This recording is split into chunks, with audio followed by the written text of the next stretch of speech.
Hi, this is Megan Riley, and I am going to be doing the presentation portion of my ethnography project. I did my project on a former student of mine that I had the pleasure of teaching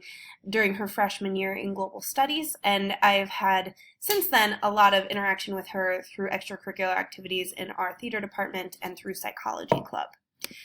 So I did my project on a student named Karina, who is currently a junior at Lakes Community High School. As I said, she is somebody that I met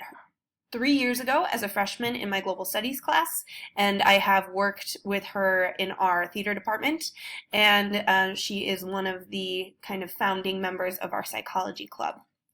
And I learned when she was a freshman that she immigrated to America from Romania the summer before beginning fourth grade. So when this project came up, I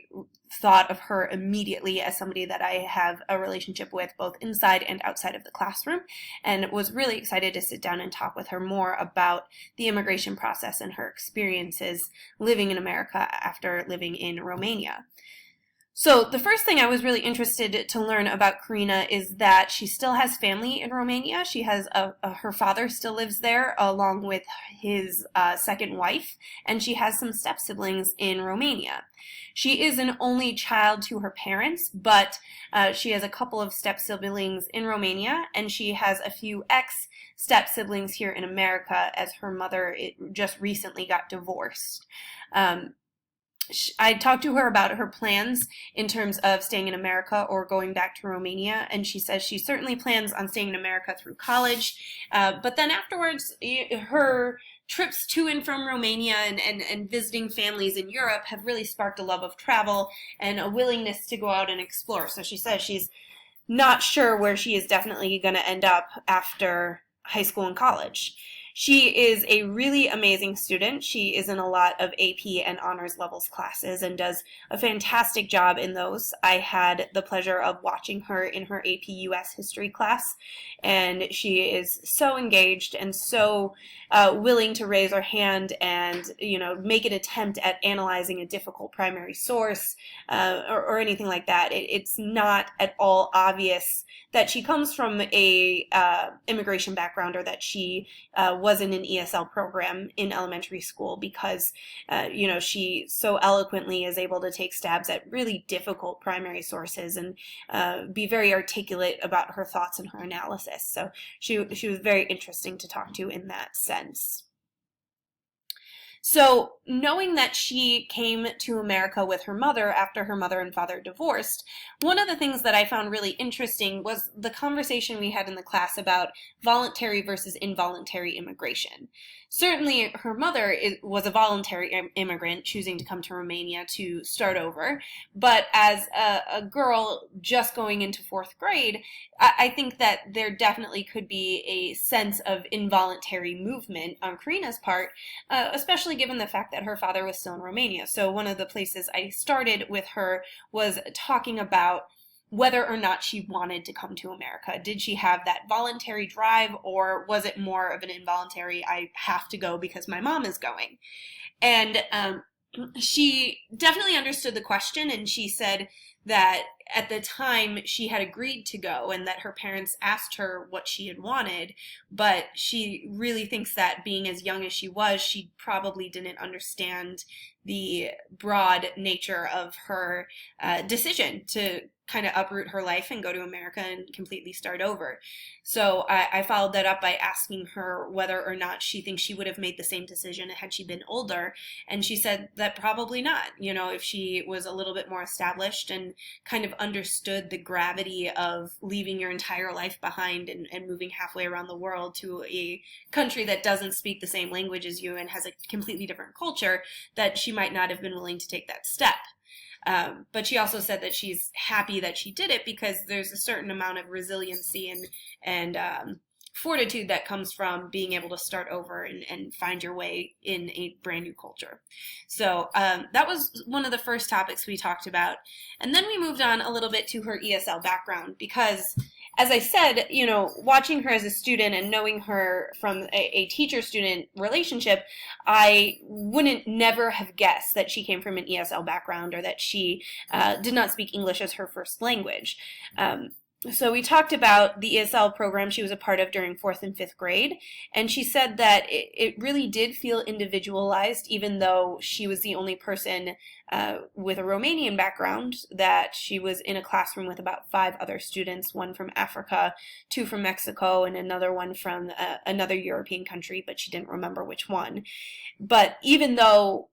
the students were all coming from different cultural backgrounds and different levels of English proficiency, she felt like her teacher was actually able to create a curriculum that matched her specific needs, which I personally found really heartening, because one of the things I struggle greatly with in courses like these is how to be the teacher that every single one of these students needs, and how to build a curriculum that really truly feels individualized. And I feel like that's an area that I struggle with greatly. So it was very cool to hear that from the student perspective, she felt like her teacher was doing a good job with that. Another thing that I wanted to talk to her about was the restrictive language policies, and kind of understanding how she had felt her academic career had been affected or not affected by the fact that English wasn't her second language. And she said that in the early years she had support in outside the ESL classroom when she had to take standardized tests or do anything like that. So that was also good to hear, because I struggle with the idea that a student would be judged based on their English proficiency rather than their content knowledge. So that was another thing that I was excited to hear from her perspective. The other topic that I found really interesting throughout this course is the idea of implicit culture, and understanding that, as a teacher from an American background, I expect students to react to me in a specific way. And it kind of opened my eyes that it's not necessarily always fair to judge a student's reactions based on American standards, when in fact they might be reacting in what would be the most respectful way in their culture. So we talked a little bit about the differences between American culture and Romanian culture, and one of the things that immediately Karina pointed out was how strict the classrooms are in Romania, and the fact that she'd never seen like a story circle or a recess or any sort of like social emotional learning, which is so heavily emphasized in elementary education here in the States. She also pointed out that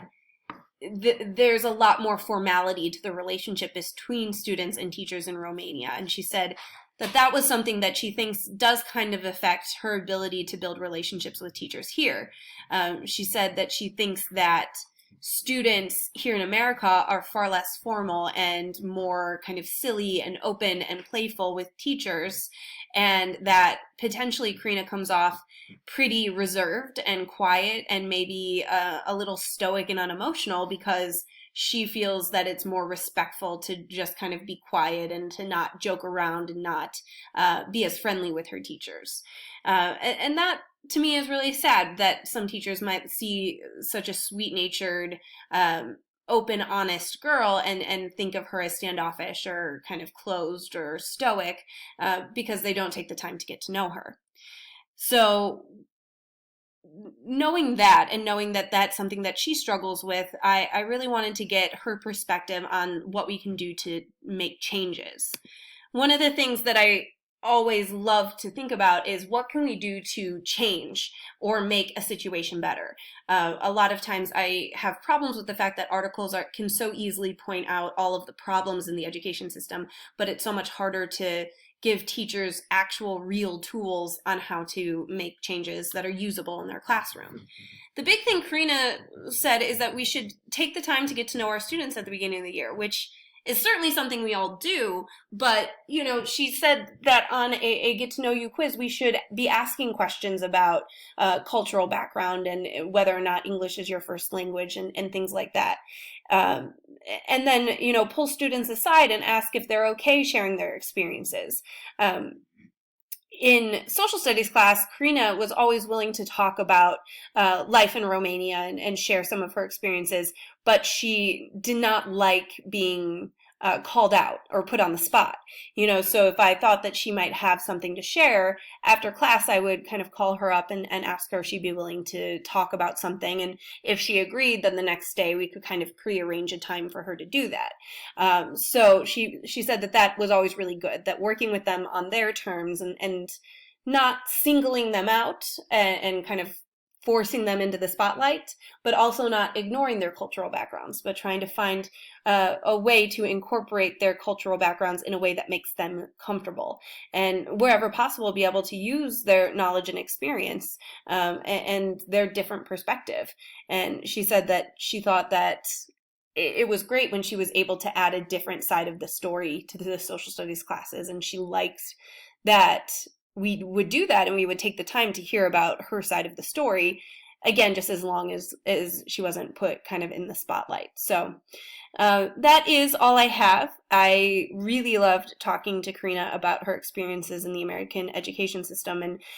I love that she gave me some good ideas on how to work with students going forward and next year in my classes. And overall, this interview I definitely would say is probably one of the most influential assignments that I've done in the grad school program. So it was very, very interesting, and I'm excited that I get to share it all with you. So thank you very much for listening, and I hope everybody has a great time at the end of the class.